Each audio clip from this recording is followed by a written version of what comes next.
to talk about nonverbal communication in interviews. And are you one of those people who leaves an interview thinking you did everything right, answered all their questions, only to find out that you didn't get the job?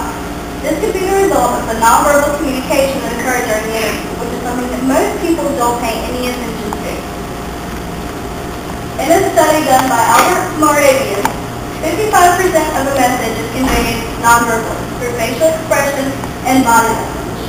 37% is conveyed verbally, and 7% is the meaning behind those words.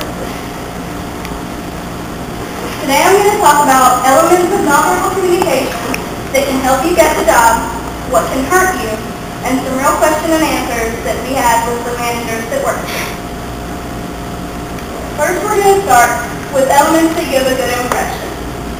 An interview, a study done by Comm stated that candidates who gave good eye contact were seen as more assertive, aggressive, dependable, and responsible.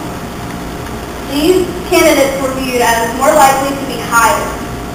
This is one of the biggest elements of nonverbal communication and something that is often overlooked.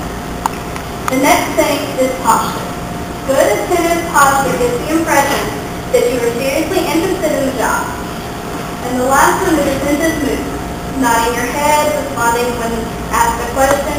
Those are all things that give an impression that you're interested and paying attention.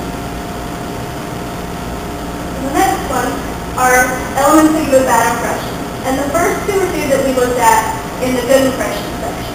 And little or no eye contact gives the impression that you're not really interested, you're not paying attention, or that you could be untruthful and lying about your answer.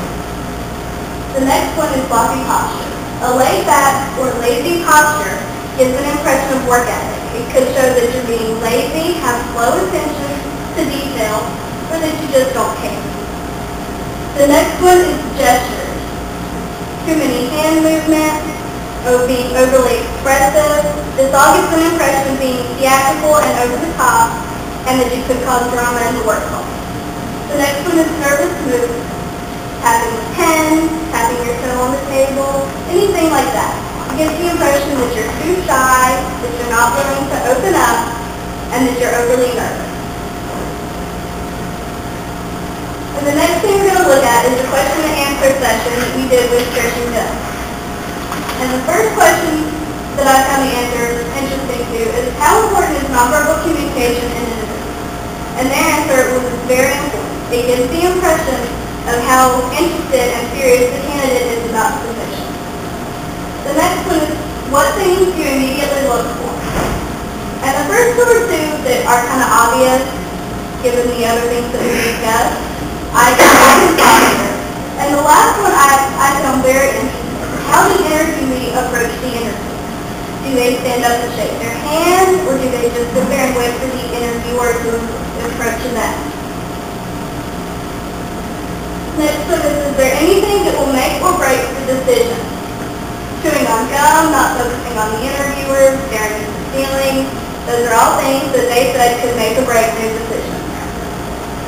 And the next one is what impression do these things give you? Little or no eye contact gives the impression that they're shy, could be hiding something, or being untruthful. Bad posture gives an idea of work habit, laziness, attention to detail. And this was a comment that was made that I found very, very interesting. One big thing with nonverbal communication you have to keep in mind is that you must distinguish between nervousness and bad communication. Just because somebody seems nervous, it could just be that they're nervous or shy, and you have to be able to distinguish the difference. And now that we've looked at all three of these things, we'll review. There are many different elements in this type of communication, and they all give an impression on how other people look at you. Some elements that give a good impression are good eye contact, attentive posture, and attentive movement, such as nodding your head and responding when necessary. Some things that give a bad impression are sloppy posture, over-exerted gesture, and too many nervous movements. This is something that a lot of people don't pay attention to, and I didn't until I started taking this class. And then I started thinking of these things. I found it very interesting, all the different things that people see chose this topic.